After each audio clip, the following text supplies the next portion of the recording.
안녕하세요. 홀릭입니다. 반갑습니다. 오늘은 2024년 11월 8일 금요일입니다. 이번 주 다양한 이벤트들이 있었는데요.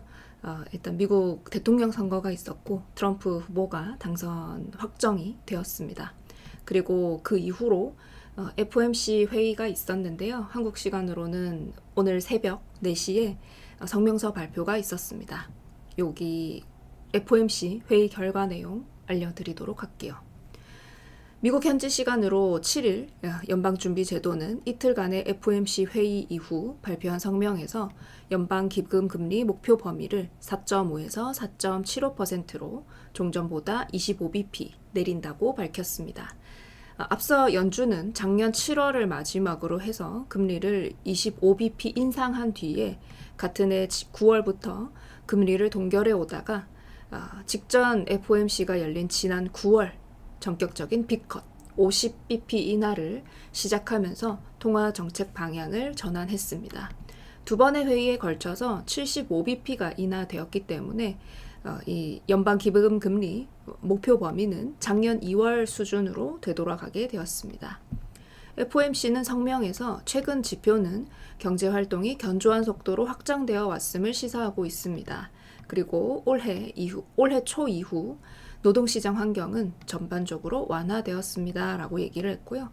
그동안 고용 지표가 좀 둔화한 것에 대한 코멘트였다고 보시면 됩니다. 이번 25bp 금리 인하는 투표권자 12명의 만장일치 찬성으로 결정되었다고 합니다. FOMC 참가자들의 금리 전망치를 담은 점도표는 분기마다 업데이트되기 때문에 이번 회의에서는 나오지 않고 다음 12월 FOMC 회의에서 챙겨보실 수 있을 겁니다. 이번 FOMC 회의를 앞두고서 시장 참가자들은 25bp 인하를 거의 확실시 해왔었습니다. 금리 선물 시장에서 90% 이상 반영을 해왔고요. 미국의 경제 지표가 대체로 호조였는데 금리 선물 시장에 반영되었던 이 25bp 인하 가능성이 92%에서 91%를 계속해서 왔다 갔다 하는 그런 모습이었습니다. 지난주에 발표됐던 10월 비농업 부문 고용이 1만 2천 명이 나오면서 시장 예상보다 굉장히 안 좋게 나왔는데요. 허리케인이나 보잉 파업 같은 영향이 있을 가능성이 있어서 무게가 실리면서 별다른 영향력을 발휘하지는 못했습니다. 그리고 이번에는 그 기자회견에서 파월 의장의 발언이 좀 조명이 됐는데 파월 의장을 그동안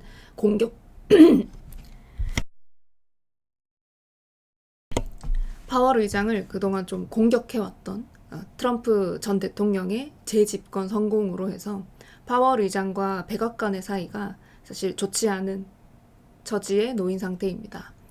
파월 의장은 트럼프 전 대통령이 만약에 사임을 요구한다면 그것을 따를 것입니까? 라고 묻는 기자의 말에 단호하게 이제 nope이라고 답을 하셨다고 하고요. 그리고 만약에 법적으로 사임해야 한다고 생각합니까? 하는 질문에도 역시 노라고 얘기를 했다고 합니다. 또 불편한 표정도 보이셨다고 하네요.